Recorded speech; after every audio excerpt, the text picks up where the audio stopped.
뿐 아니라 진리를 아는데 이르러야 되는데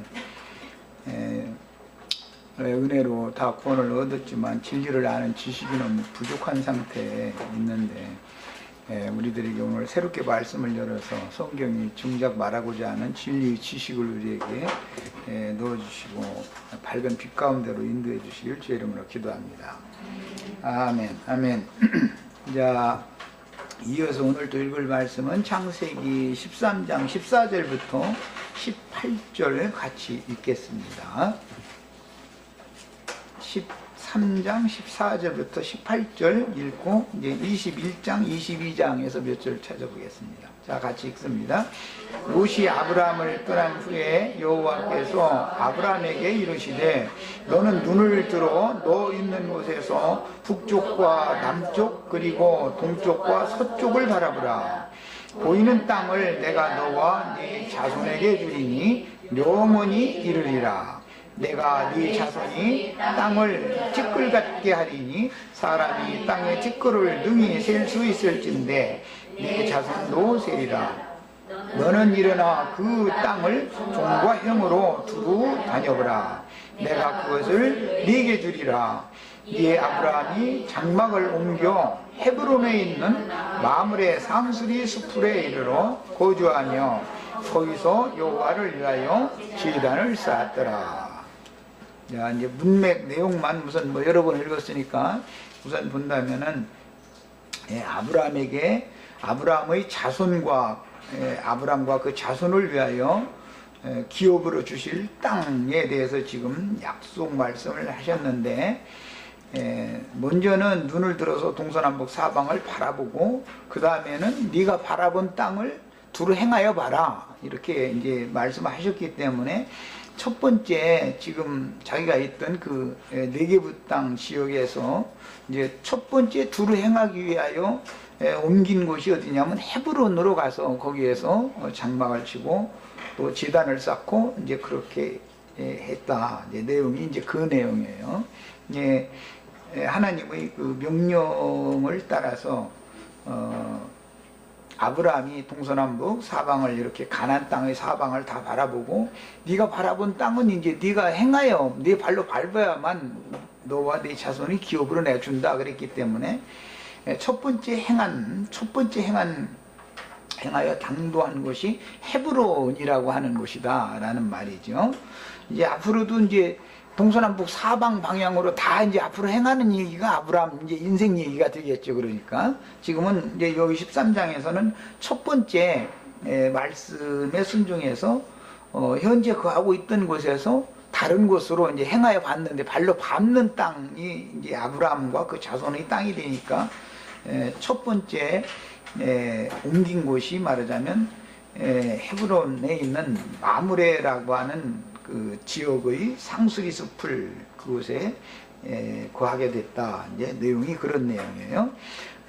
아브라함의 전기는 이제 신앙에서는 모든 믿는 자들의 신앙의 그 본이 되는 신앙이기 때문에 아브라함이 행하는 모든 그 발자취 행적들은 매우 이제 중요하게 신약 성경에서 특히 다루어지고 그것은 영원한 하나님 나라를 유업으로 상속받는 문제 또 하나님의 영원한 영적 자녀들 또는 육적 자녀들 어떤 사람들을 말하며 어떤 사람들에게는 어떤 기업을 얻게 한다는 것인가 이것을 말하는 것이 성경의 핵심 주제니까 이것을 잘 봐면 이제 담아두시고 오늘 말씀을 참고합니다. 오늘 더 읽을 말씀은 21장에서 몇 절 읽겠습니다. 21장 8절에서 21절까지를 같이 읽겠습니다. 전체를 다 읽겠습니다. 아이가 자라매 이 아이는 이삭을 낳은 후에를 말하는 거예요. 자라매 젖을 때이고 이삭이 젖을 때에는 날에 아브라함이 큰 잔치를 베풀었더라. 아브라함이라고 지금 나온 건 창세기 17장에서 할례를 받으면서 이름이 새 이름을 받았기 때문에 거기서부터 이어진 거예요. 자, 사라가 본적 사레였다가 사라가 17장에서 이미 사라로 이름이 바꿔졌죠. 자, 본적 아브라함의 아들 애굽 여인 하갈의 아들이 이삭을 놀리느니라. 거기 애굽 여인에다가 이렇게 줄을 쳐놓습니다.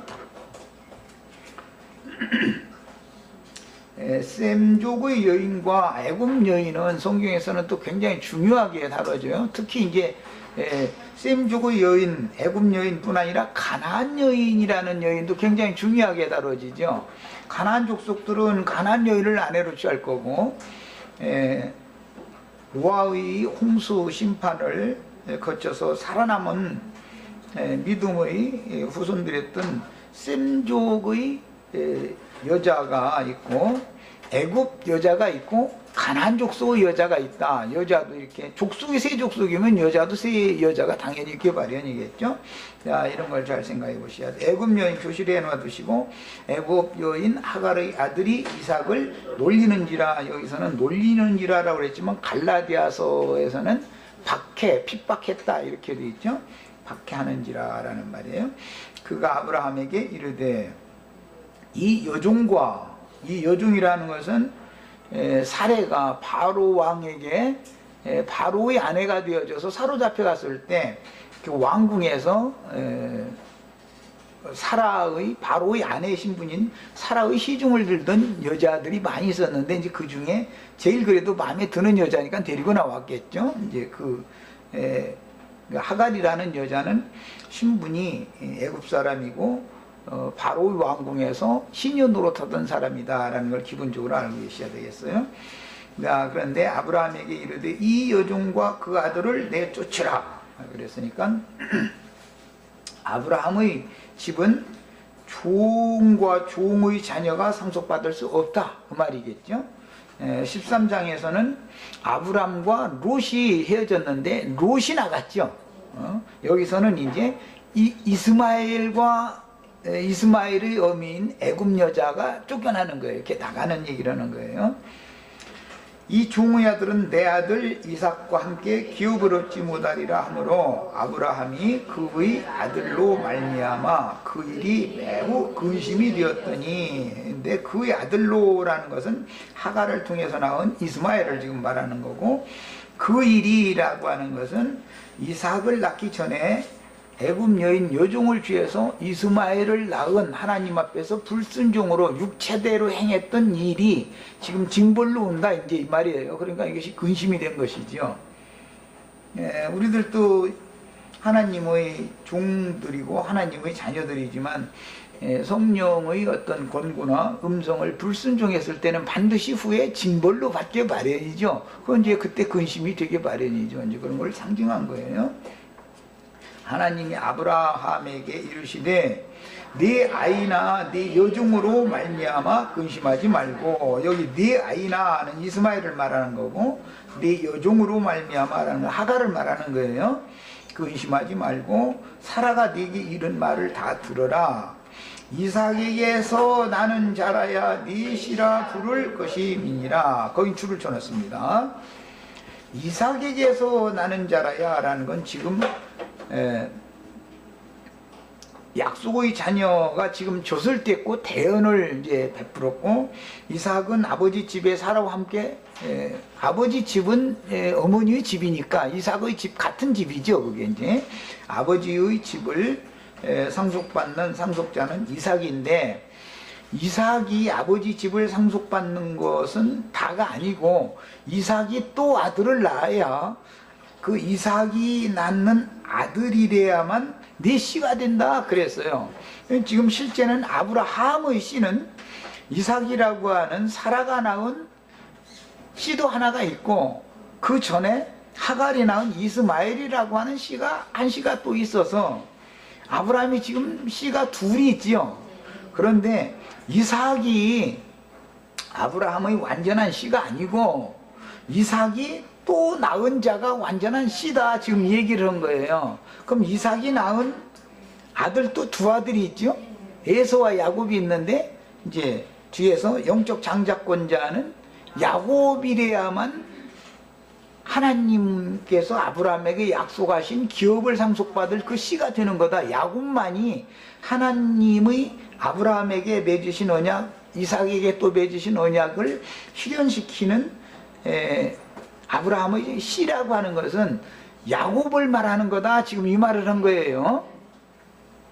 그러면 이제 21장에 이 말씀이 나왔고 22장에 가보면은 네 몸 사라가 낳은 아들을 제물로 번제물로 바쳐라 그러죠.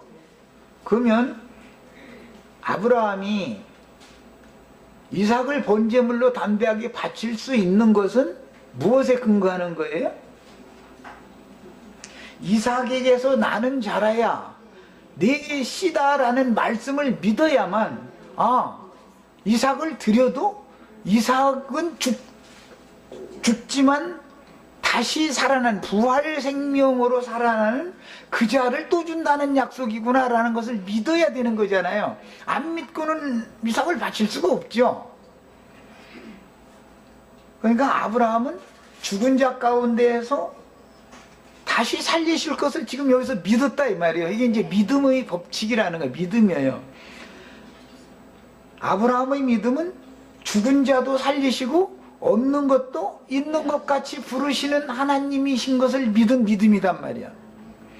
그러니까 지금 현재 젖된 이삭을 보고 하나님께서 아브라함에게 그 이삭에게서 난 자라야 네 씨가 된다라고 약속 말씀을 또 주셨죠. 지금 이삭은 장가도 아직 안 간 상태인데, 그런데 22장에 가면 아직 장가도 가지 않은 이삭을 이제 나한테 번제물을 갖다 바쳐라 이러죠. 그러면 하나님이 말씀이 좀 헷갈리잖아요. 사람의 생각으로 하자면 이삭이 난 자라야 네 씨가 된다라고 약속을 미리 하셨는데 또 그 이삭을 갖다 번제물을 갖다 바쳐버려라. 그러면은 그럼 이삭으로 난 자가, 이삭이 난 자가 아브라함의 씨가 될 건데 이삭이 아직 장가도 들지 않았는데 번제물로 드려버리면 어떻게 하나님의 약속이 이루어지겠어요? 그럼에도 불구하고 아브라함은 이 말씀을 믿었다 이거예요. 이게 뭐예요? 죽은 자 가운데에서 살리시는 하나님을 믿었다 이 말이야. 그러니까 담대하게 바치는 거예요. 하나님이 바치라 해서 바치면 이삭은 죽지만 이삭이 낳은 아들로 부활 생명을 다시 줄 거라는 말씀을 믿었다 이 말이야. 이제 기독교계가 가장 큰 잘못이 뭔지를 아셔야 돼요. 삼위일체라고 하는 교리에 붙잡히는 건데 우리는 그걸 안 믿고 하나님은 한 분이신데 하나님의 계획을, 약속을 육신으로 오신 예수를 통해서 실현하시고 육체로는 그분이 죽고 영으로는 살리심을 받아서 성령이 우리에게 오셔야만 하나님의 모든 약속이 이루어지는 거고 아브라함의 씨는 성령을 말한다라는 것이 이제 믿어지는 거죠. 그래서 아브라함의 하나님, 이삭의 하나님, 야곱의 하나님이라 했다. 이 이스라엘의 하나님은 이 하나님이 어떤 하나님인지를 우리는 다 안단 말이에요. 한 분 하나님이 아버지의 이름으로, 아들의 이름으로, 성령의 이름으로 우리에게 오셔야만 부활 생명, 육체로는 죽임을 당하고 영으로는 살리심을 받은 부활 생명으로나 영원한 하나님의 나라를 유업으로 상속받을 후사가 될 수가 있다 이 말이에요. 이것이 믿어진 사람이면은 이제 성경을 깨달은 사람이에요. 이 사람은 이제 죽음이 없는 거예요. 이게 믿어졌으면 모든 것은 믿음대로 되는 거지요. 이렇게 믿으면 그 사람 믿음대로 되는 거예요. 또 이렇게 믿으면 그 사람 믿음대로 되는 거예요. 우리는 아브라함은 자식을 낳을 가망이 없어 보여, 사람으로 볼 때는. 그런데 분명히 내 몸에서 날 자라야 내가 네 아들로 인정하고 그와 내가 너와 맺은 언약을 다시 맺을 것이다. 이게 믿어져야 된단 말이야. 그러면 아브라함이라고 하는 이스라엘 모든 족속의 아버지는 그 말씀을 믿었다 이거예요. 그러니까 믿음의 조상이다 이거예요. 근원자, 믿음의 조상. 그런데 그 믿음과 같이 실제로 경수가 끊어진 하갈을 통해서 아들을 낳았단 말이에요. 이스마엘이 아닌 이삭이라는 아들을 낳았어요. 그런데 이삭을 낳은 다음에 젖되는 날 대언을 배설했는데 잔치상에 하나님이 찾아오셔가지고 약속을 또 맺는 거예요. 야, 이삭에게서 나는 자라야 내 씨다. 그런단 말이에요. 그러면 네 몸에서 날짜라야 된다라고 앞에는 이미 약속해서 몸에서 날짜를 하나를 줬는데, 그것도 가망이 없는 상태에서 아들이 낳는데, 이제는 지금 잔치를 하고 있는 이삭의 몸에서 나야만 네 씨가 된다라고 또 약속을 맺는 거예요. 아브라함과 맺은 약속은 이삭과 맺고, 이삭과 맺은 약속은 야곱과 또 맺게 되죠. 야곱과 맺은 약속은 이스라엘 12지파와 이제 맺는 거예요. 야, 그런데 이삭이 아직 장가도 들지 않았는데 창세기 다음 장 22장에 가면 이삭을 갖다 본제물로 갖다 바쳐라 이렇게 요구를 한 거예요. 그러면은 나 같으면은 사람의 생각이라면, 아니 그렇게 가망이 없는 상태에서 자식을 줘가지고 인제서 정부 7만 원이니까 도로 갖다 바치라고 그러면 나 이제 오늘부터 하나님 안 믿을래요. 나 같으면 그럴 것 같아. 그런데 담대하게 아들을 갖다 번제물로 바칠 수 있었던 것은 죽은 자 가운데서 다시 살려서 죽은 자 가운데에서 살아난 아들을 주셔가지고 영원한 생명의 씨로 삼게 하려고 한다는 걸 아브라함이 믿었다 이 말이에요. 이게 믿음의 비밀이라는 거예요. 자, 이제 이 말씀을 해석하는 말씀이 히브리서 11장에 나오는데 거기 가서 읽어보겠습니다. 이게 우리는 구약 성경의 모든 내용들을 다 알고 나야 신약 성경의 어떤 한 절을 해석해낼 수 있는 거예요. 신약 성경이라는 게 이렇게 어렵다라는 걸 내가 자꾸 얘기하는데, 생명이 너무 어리거나 거듭나지 않은 사람들은 신약 성경을 읽어보면 자기가 알만한 것 같고, 구약 성경은 도대체 뭔 소리인가 모르고 같고 반대로 자꾸 생각하고 있죠. 왜 그러느냐? 거듭나지 않았기 때문에 영의를 모른단 말이에요. 이 사람들 육신에 있기 때문에. 11장 17절로 19절을 읽겠습니다. 자, 아브라함은 시험을 받을 때에 믿음으로 이삭을 드렸으니, 그러니까 창세기 22장에서 이삭을 갖다 번제물로 드려라 바쳐라 라고 하신 것은 시험이죠. 그 시험을 받을 때 뭘로 이삭을 드리게 된 거예요? 믿음으로 드린 거예요. 자, 믿음의 봉사와 믿음의 제물만 하나님이 받으시죠.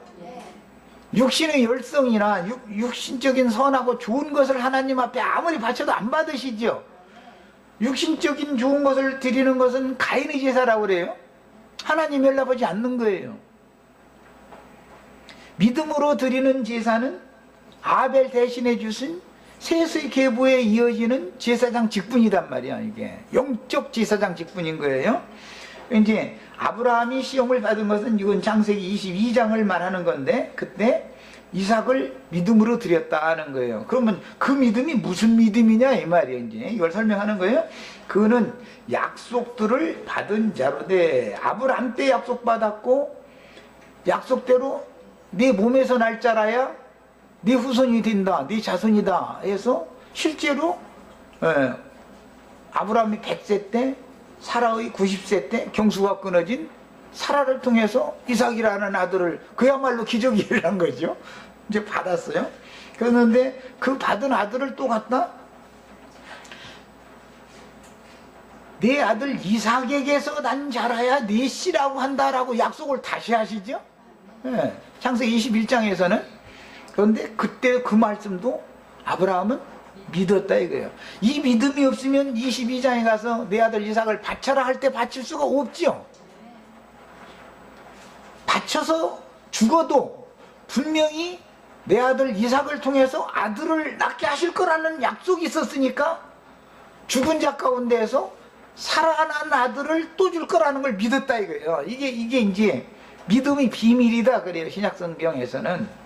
우리도 이것이 다 믿어지셔야 돼요. 부활 생명을 얻지 않으면 영생할 수가 없단 말이야. 육신의 생명으로는. 이삭이 기적적으로 하나님의 약속대로 주신 아들이지만 이삭을 통해서 모든 말씀이 이루어지는 게 아니고, 결과적으로는 이삭은 죽고 야곱이 다시 살아가지고 와야 되니까, 자, 이삭의 부활 생명이 야곱이지요 이 말이에요. 이삭의 부활 생명이 야곱을 통해서나 약속이 이루어진다 그 말이에요 지금. 야, 그래서 아브라함의 하나님, 이삭의 하나님, 야곱의 하나님이라는 성경의 의미를 아셔야 돼. 아버지와 아들과 성령의 이름으로 침례를 줘라라는 말이 무슨 뜻인지를 아셔야 돼. 이건 삼위일체를 말하는 게 전혀 아니죠. 예. 하나님의 약속이 어떤 과정을 통해서 영적으로 영원하게 이루어질 거냐 이 말이야. 다시는 죽음이 없는 새 생명을 얻은 하나님의 자녀들이 어떻게 생육하고 번성하게 될 거냐 이걸 말하는 것이지 삼위일체를 말하는 것이 전혀 아니에요. 나같이 삼위일체에 대해서 적극적으로 싸우면 반드시 죽이게 돼 있어. 기독교인들은 삼위일체 부인하면은 그건 무조건 이단자인 거예요. 그러면 두 번도 말할 필요도 없어요. 그 삼위일체 교리를 안 믿으면은 그건 무조건 이단자예요. 그리고 이제 개신교도들 만나가지고 예정론이라는 것이 다 그 귀신 장난이다 이래버리면 무조건 그건 이단이라고 매도하게 돼 있어요. 이것을 이 두 가지와 싸워서 이기는 것이 하나님이 참 아들들이고 후사들이 되는 것이기 때문에 이걸 강조하는 거예요. 자, 약속들을 받은 자로 돼 그 외아들을 드렸느니라. 여기 외아들이다 이렇게 표현했는데 실제로는 이 형이 있잖아요. 이스마엘이 있잖아. 그게 외아들이 인간적으로 본다면 외아들이 아니죠. 둘째 아들이지 이게 인간적으로 보자면 그 위에 형이 있으니까. 그런데 외아들을 드렸다라고 말한 것은 한 분 예수님에 대한 상징이 이삭이다 그 말이죠. 그럼 육체로 오신 예수가 죽어야 되는 것처럼 이삭은 반드시 번제물로 드려져야죠.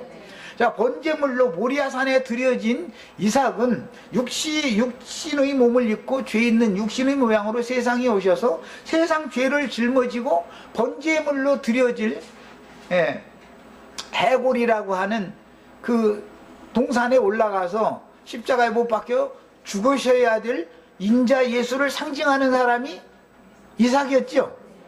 그런데 이삭은 쉽게 그게 간단하게 오는 분이 아니었어요. 주는 자가 아니었어요. 그래서 구약 4000년이라고 하는 그런 율법과 선지자의 때를 마감할 시점이 돼야만 세상 말로 애가 달고 하다가 이삭이 오는 거예요.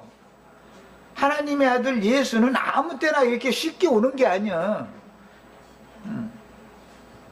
이스라엘 백성들이 생명의 소망이 완전히 끊어진 상태가 되어져야 오는 거예요.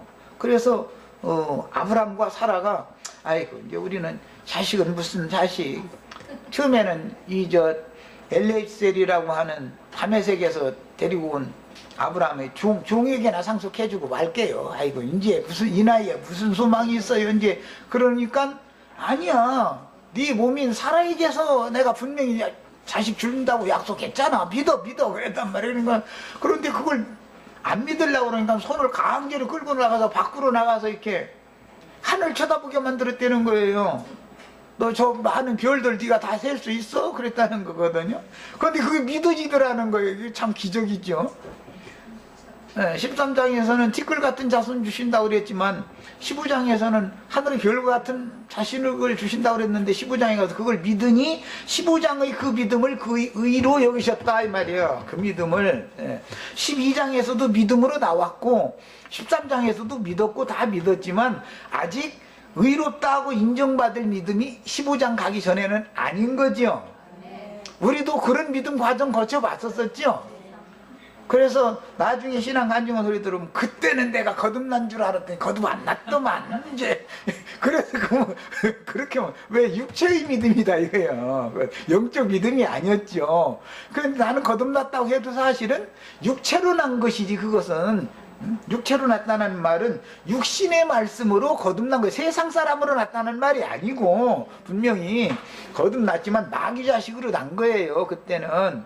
그러나 15장에 가서 하늘의 별을 셀 수 있나 봐라. 그 별과 같은 자손을 주겠다고 할 때 그게 믿어진 믿음이래야만 하나님이 인정해주는 너 이제 의인이야. 너는 죄인이 아니야 하는 확고부동한 의인이 된 의인의 반열에 들어가는 믿음으로 믿었단 말이야. 이때 거듭난 거. 이때사. 이걸 알아야 돼. 처음에는 다 그래서 기독교인들이 99%가 다 거듭났다고 그러지 아니 난 거듭 안 났다는 사람은 없어요. 형제회나 구원파 가면 100%가 다 저희만 거듭났어. 딴 사람 거듭 안 났어 아주. 그런데 나는 그 사람들 보고 당신들은 거듭 안 났다. 당신들의 예비는 마귀다. 막 이래버리니까 이 사람들이 막 기겁하는 거예요 아주. 이 세상에서는 제사함받고 거듭난 사람은 우리밖에 없는데 세상에 우리가 거듭난 것은 마귀 자식으로 났다고 하냐고 말이요. 막 이래가면서 막 따지는 거예요. 근데 내가 보기에는 분명히 그들의 아버지는 마귀지 그게 참 하나님이 아니거든요. 그럼 나는 그 증거 다 될 수 있어. 그들이 하는 행습이나 하는 짓거리 보면 훤히 다 드러나니까 그게. 그 이제 가라지 종자들이거든 그게. 거기에서 다시 나야만 의롭다함을 받는 믿음으로 나야 되는데 이 말을 영 못 알아듣는 거예요. 기독교인들이 지금. 못 알아들어. 여기에서 의롭다 15장 이후에 의롭다함을 받고 나서 17장에 가서 할례를 받고 나서 20장에 가서 하나님이 태를 열어주시니까 아비멜렉과 그 시녀들과 사라의 태까지도 열려가지고 자식을 낳게 된 거잖아요.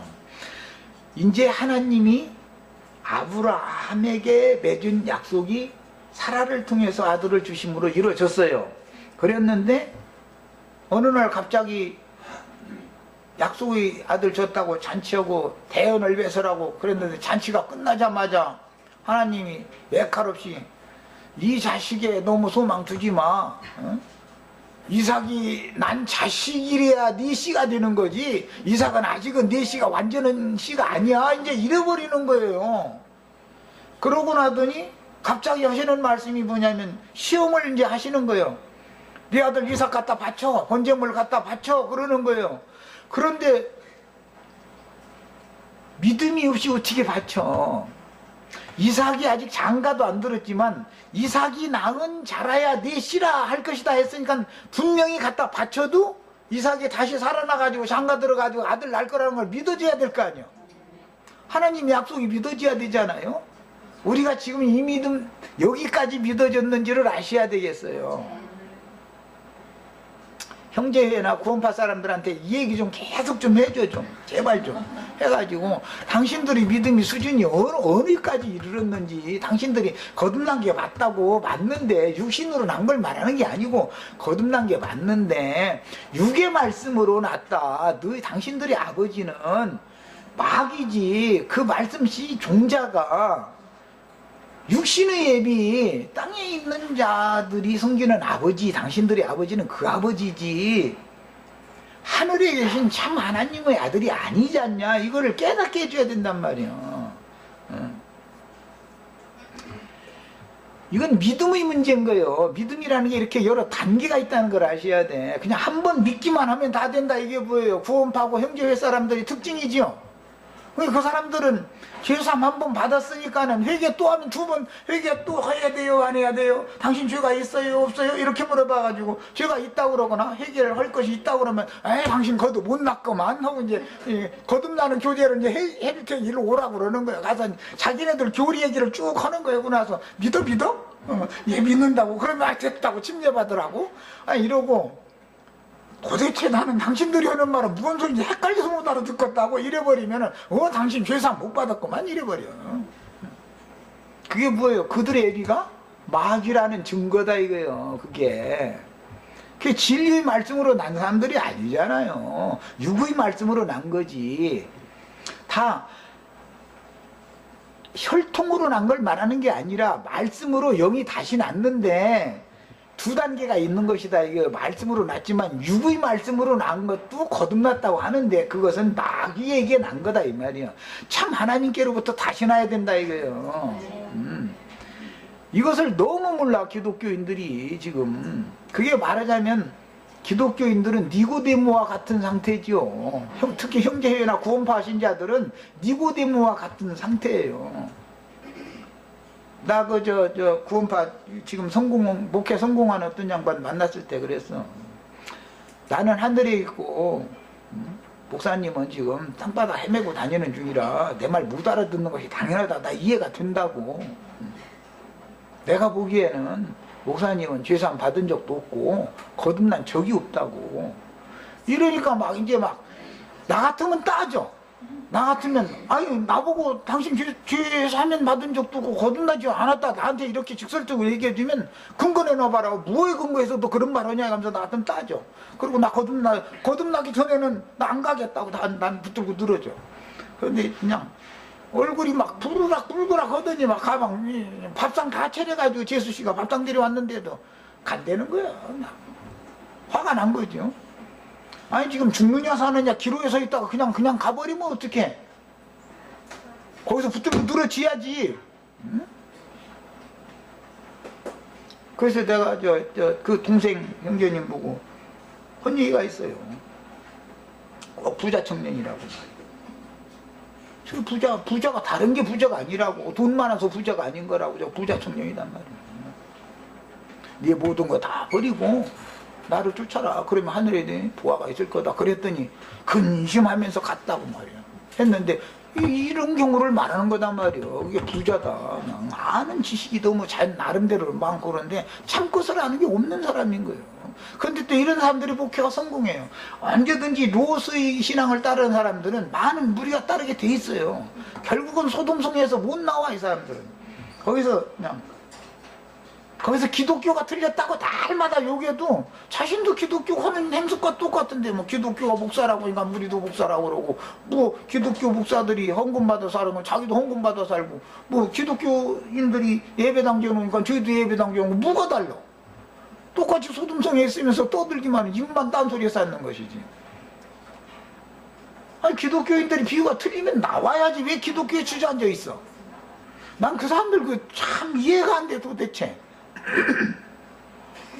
아니 기독교인들이 틀렸으면 기독교는 나와야지. 거기서 당신들 죽일 놈들이라고 떠든다고 해서 해결되는 게 아니잖아. 똑같이 그 기독교를 곧 심판할 건데 이제. 야 18절 읽습니다. 그에게 이미 말씀하시기를 네 자손이라 칭할 자는 이삭으로 말미암으리라 하셨으니 이삭이 낳은 자라야 된다 그랬으니 그 말이지요. 그가 하나님이 능히 이삭을 죽은 자 가운데에서 다시 살리실 줄로 생각했다. 이 믿음이다 이거예요. 아브라함의 믿음은 아브라함의 믿음이라는 것은 단계가 있어요. 갈대아 우르에서 영광의 하나님이 나타나셨고 그때는 아브라함이 믿음으로 행하지를 못했고 아버지 데라를 따라서 하란으로 갔죠. 아버지가 이제 하란에서 죽으니까 하나님이 또 말씀으로 나타나가지고 너 네 본토 친척 아비집 즉 말하자면 하란성을 떠나라. 떠나서 내가 네게 한 지시하는 땅으로 가라. 그래서 말씀에 순종해서 가나안 땅에 들어왔어요. 그런데 뭐 복대신에 이제 참 이상한 일이 벌어져가지고 이제 시련을 당하고 나서 13장까지 왔어요. 13장에 와가지고는 하나님이 다시 약속을 하시는 거예요. 너 롯과 헤어져야 되겠다. 그리고 롯이 떠나간 다음에 아브라함의 자손과 아브라함의 자손이 얻을 기업에 대해서 약속을 또 하셔요. 그랬는데 그 약속을 하실 때 너 섰는 곳에 동서남북 사방을 바라봐라. 그리고는 네가 본 것을 네 발로 가서 행해봐라. 그랬는데 13장에서는 첫 번째 행하라고 하니까 브엘세바에서 떠나서 어디로 갔은 거예요? 헤브론으로 갔어요. 헤브론으로. 이게 첫발 디딘 거죠. 아브라함의 신앙이라는 게 단계가 인제사 첫발 디딘 거예요. 앞으로는 아브라함이 바라본 땅을 가나안 일경을 두루 행하게 되겠죠.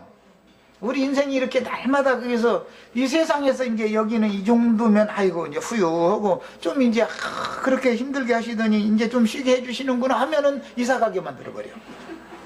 이사 가게 만들어. 직장도 이 직장 잡았으니까 이제 월급도 이 정도면 생활유지는 될 정도 나오니까 아이고 이제 여기서 이게 평생 직장으로 삼고 이러고 살겠습니다. 아멘 감사합니다. 그래서 눈물 흘려서 눈물 흘릴 겨를이 없어 그냥. 뭔 일인가 딱 벌어지더니 그 일을 못하게 만들어버려. 그럼 또 먹고 살고 딴 일 찾아야 되는 거예요. 이렇게 계속 하는 거예요. 이것이 아브라함의 믿음의 자취를 쫓는 사람들에게 필수적으로 오게 돼 있어요. 그러니까 여기가 좋사오니라고 안심하려고를 말해야 되는 거예요. 땅에 기업이 없어요. 예. 아브라함 계보에 속한 그 믿음을 따르는 사람들은 우리 박자매 심란한 얼굴로 쳐다보는데, 그 대신 내가 안심시키는 말씀을 해드릴게. 힘은 들지만 굶지는 않아. 걱정 마. 힘은 들지만 굶겨 죽이지는 않아. 온전한 구원을 시키려고 하시는 중인 것이지, 연단과 시험을 거쳐서 다져진 신앙으로 차근차근 하늘에까지, 하나님에게까지 이르게 하려는 것이지, 굶겨 죽일 것 같으면 그렇게를 또 않지요. 굶겨 죽일 것 같으면까지는 그냥 그 자리에서 탁 죽게 만들어 버리지. 예, 다른 직업 갖도 못하게 만들어야 굶겨 죽는 것인데, 다른 직업 잡을 때까지는 빚줄 사람이 예비되어 있어. 걱정 마. 얻어다 받고 살아. 그러면 이제 빚 막 하고 가봐도 이제 빚 갚을 때쯤 되면은 그 직장 그만두게 만들어버려. 이 땅에는 발을 붙이지를 못하게 하는 거예요. 좀 야속한 말이지만, 이 길을 정상적으로 가면 나는 하늘길을 행하고 있구나라는 확신을 다 가질 수 있는 거예요. 만약에 그렇지 않고 그냥 이 정도면 감사합니다 이제 잃어버렸다가는, 그 신앙이 그 자리에 머물면 세상 말로도 물이 고이면 썩는 거예요. 신앙이라는 건 뒤로 물러가지 않으면 현상 유지를 하고 한다는 거예요. 하루 이틀이고 1년 2년이지 3년째 가서는 현상 유지가 안 돼. 뒤로 물러가게 돼 있어. 예. 그러니까 자꾸 책은질을 하는 거예요. 머물지 못하게. 그게 히브리서가 말하는 바잖아요. 다 처음에 은혜도 받고 성령의 참여바 되고 은사도 맛보고 다 해본 사람이요. 남자이지 성경줄이나 다 읽어서 적어도 한 몇 도건 다 해봤고, 예, 그랬는데 그 자리에 딱 머물면 뒤로 물러가서 침륜에 빠지게 돼 있다는 거예요. 그 침륜에 딱 빠져버린 사람은 다시는 회개시킬 방법이 없다는 거예요. 굳어져 버렸기 때문에 나는 이미 구원받았고, 나도 주님 많이 만나서 체험도 해보고 한때는 눈물도 많이 흘려보고, 그래 주여 하면은 가슴이 뜨거워서 막 예수 믿고 축복받으라고, 내가 이렇게 살다가 예수 믿었더니 이렇게 오늘날 됐다고 하면서 자랑도 해보고 나름 다 했는데, 거기에 머무르다 보면은 사람이 교만해지고 굳어진다 이거예요. 근데 하나님은 그렇게를 안 하는 거예요. 정착을 안 시키는 거예요. 땅에 소망을 못 갖게 만들려고 그래. 그런데 땅에 딱 어떤 땅의 기업에 딱 들어붙으려고 그러면은 그 신앙은 타락하게 마련이지 진보하게 돼 있는 것이 아니에요. 믿음이라는 건 늘 그래요. 이런 것을 꼭 믿으시기를 바라요. 우리 형제 자매님들, 그래서 야속한 말이지만 내 말이 믿어지야지, 이 말이 믿어지지 않으면은 이기는 자가 절대 될 수 없어요. 안 되는 거예요. 하나님은 어떤 방식으로 완전한 데까지 나가는 구원을 하시는지를 깨달으셔야 돼. 한 번 믿어서 구원 받으면 그게 다라고요? 네, 그러면 얼마나 좋겠어요. 얼마나 좋겠어요. 그럼 오늘부터 우리 형제 자매님들도 투잡 쓰리잡 하셔야지. 여기 올 필요가 없어. 열심히 몇 년 동안 그냥 어떻게 해서 빨리빨리 해서 그냥 해서 좀 앞으로라도 평안한 인생 살아야 되잖아요. 근데 난 그렇게 주님 앞에 받은 것이 그렇게 하라는 게 아니라, 투잡 쓰리잡 할 것 없이 내가 주는 대로 먹고, 입혀주는 대로 하고, 그냥 먹을 것이 있고 입을 것이 있으면 족한 줄 알고 감사해가면서 살아라. 하나님이 말씀이 이렇게 하니까 그냥 주님 믿음으로 사는 거예요.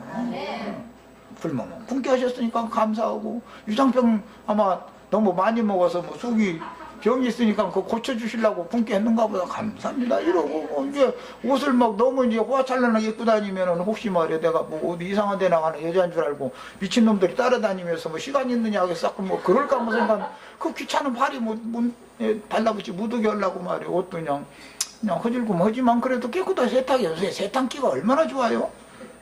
그래서 입고 다니게 이렇게 하셨는가 보다 이러고, 그것도 얼마나 감사한 일이야. 매사를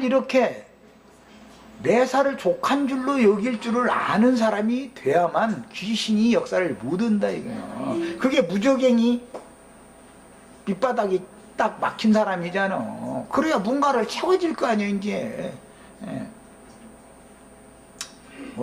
얘기가 이제 뭐 긴 얘기 할 것 없이 오늘 이제 나누고자 하는 말씀은 중심 주제를 다 다뤘어요. 히브리서 11장에서 아브라함의 믿음이 어떤 믿음이었나를 지금 소개를 해줬어요. 그것은 창세기에서 갖다가 인용하는 말이잖아요. 하나님이 내 몸인 사라를 통해서 아들을 낳게 해주겠다. 처음에는 종으로 기업을 불러주게 하겠습니다 하고 낙심하니까 아니야, 내가 네 몸인 사라를 통해서 아들 준다고 내가 약속했잖아. 너 믿어. 그래서는 안 믿어지니까는 손 끌고 나가서 하늘 별 쳐다보게 만들고 나서 너 네 자손이 저렇게 많게나 해줄 거야. 그러니까 하늘의 별과 같은 자손을 줄 거라는 걸 믿었다는 거예요. 그러고 나서 그렇게까지 철두철미하게 믿었는데 이스마엘을 떡 놔버리는 거예요. 그러니까 하나님이 화가 나버렸죠.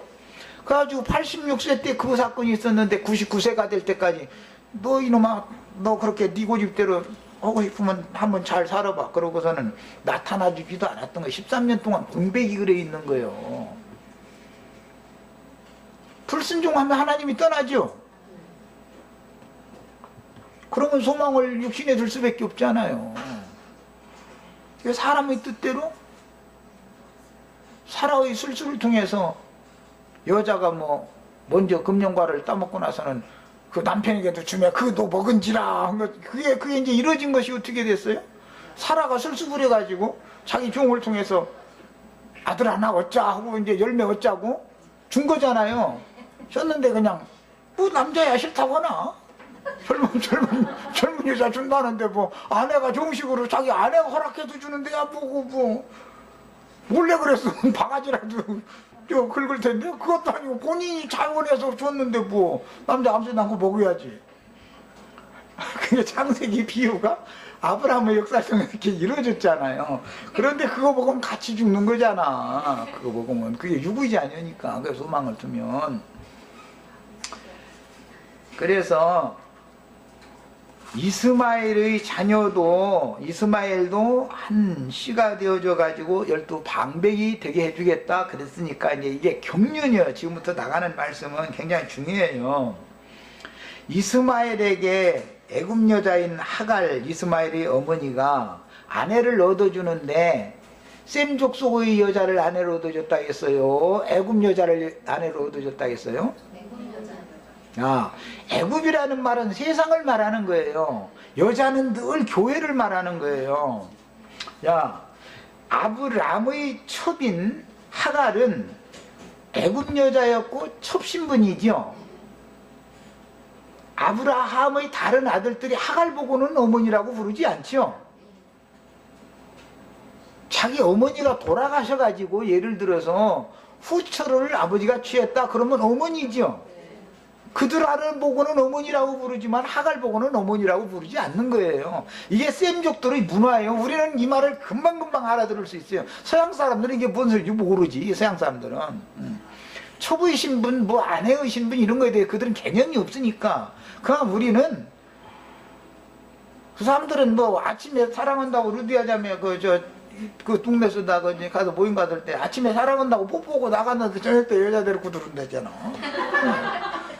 그 사람들은 그래도 그게 보통인 거야. 그냥 그들 생활이니까. 그냥 우리 이 셈족의 문화에서는 그건 말도 안 되는 짓이죠. 그거는 있을 수 없는 짓이죠. 기분대로 그러는 게 아니잖아, 이거는. 하나님이 짝지어준 배필이라는 것이 그렇게 함부로 버리고 막 함부로 어떻게 하고 하는 게 아니잖아. 아무리 내 참 시집 잘못 갔다, 장가 잘못 들었다 그래도 조강지처는 그 본 남편은 절대로 함부로 할 수 없는 거예요. 이거는 하나님이 이게 맺어놨기 때문에 이것이 셈족의 문화예요. 이런 기본 틀이 잡혀져 있어야 돼. 그 유럽 사람들, 미국 사람들처럼 그냥 뭐 아침에 사랑한다고 뽀뽀해놓고 나가서 저녁 때 이상한 여자 데리고 오고 막 이런 짓을 하는 것은 그건 사람도 아니죠. 그거는. 그러나 그들의 사회에서는 그거 어떠냐 이거요. 그냥 자기 기분 내키는 대로 살면 그뿐이지. 이런 식이거든. 그리고 위자료 줘서 내보내면 된다 이 식이거든. 이제 거기는 이혼을 많이 하면 여자가 부자야 된다더만. 뭐 이상한 얘기가 했는데 서양 사람들은 그런다는 거예요. 이혼을 여러 번 하면 위자료를 자꾸 받으니까. 그런다고 그러더라고. 이것은 성경과는 다른 생활이에요. 그건 짐승의 생활이고, 성경에 하나님의 사람들은, 셈 족속들은 그렇게를 살지 않았어요. 이제 이걸 기본적으로 아셔야 되겠고, 오늘 이제 13장에서 애굽 여자인 하갈과 이스마엘의 아내도 애굽 여자를 얻어줬다. 이제 그랬어요. 하갈은 갈라디아서에서 신약 교회에 적용을 할 때 육신의 자녀들의 교회, 신의 산 율법 말씀으로 낳은 자들의 교회다 그랬죠. 신의 산 율법 말씀으로 낳은 자들은 마귀 자식들이에요? 하나님의 자식들이에요? 그들도 거듭났지요. 신의 산 율법 말씀으로 낳았으니까 마귀 자식인 거예요. 아까 내가 그래서 이 얘기한 거예요. 육신에 상반된 말씀으로 난 거잖아요. 낳지만 영적 말씀으로 다시 낳아야지요, 반드시. 그래서 이삭의 자녀래야만 하나님의 자녀가 되는 거예요. 그러니까 부활, 승천, 재림에 관한 말씀은 기독교인들이 알아듣들 못하는 이유가 왜 그러는 거예요? 그들이 거듭났지만 신의 산 율법 말씀으로 하갈의 자녀로 낳기 때문에 그러는 거예요. 이스마엘 12방백들이다 이거예요. 그러나 오는 천년 왕국에서는 이스마엘의 12방백으로 상징되어진 이스라엘 12지파가 신앙이 회복이 되는데, 그들을 통해서 또 양육받을 세상 교계가 또 있는데, 그것은 이스마엘의 아내 애굽 여자다. 이거 애굽 여자. 애굽은 늘 뭘 말한다고요? 세상을 상징하는. 여자는 늘 뭐를 말한다고요? 교회를 말하는 거예요. 자, 하갈의 아브람의 첩이었던 하갈은 교회 시대의 세속 교계를 말하는 거고, 이스마엘의 아내인 애굽 여자는 천년 왕국의 땅에 백성들로 이루어진 세상 교계를 말하는 것이다 이 말이에요. 여기까지 하고 잠깐 쉬었다가 이어서 하겠습니다. 지금 충분히 지금 내가 두 가지 주제로 말씀드리는 건데 다 알아들으셨죠?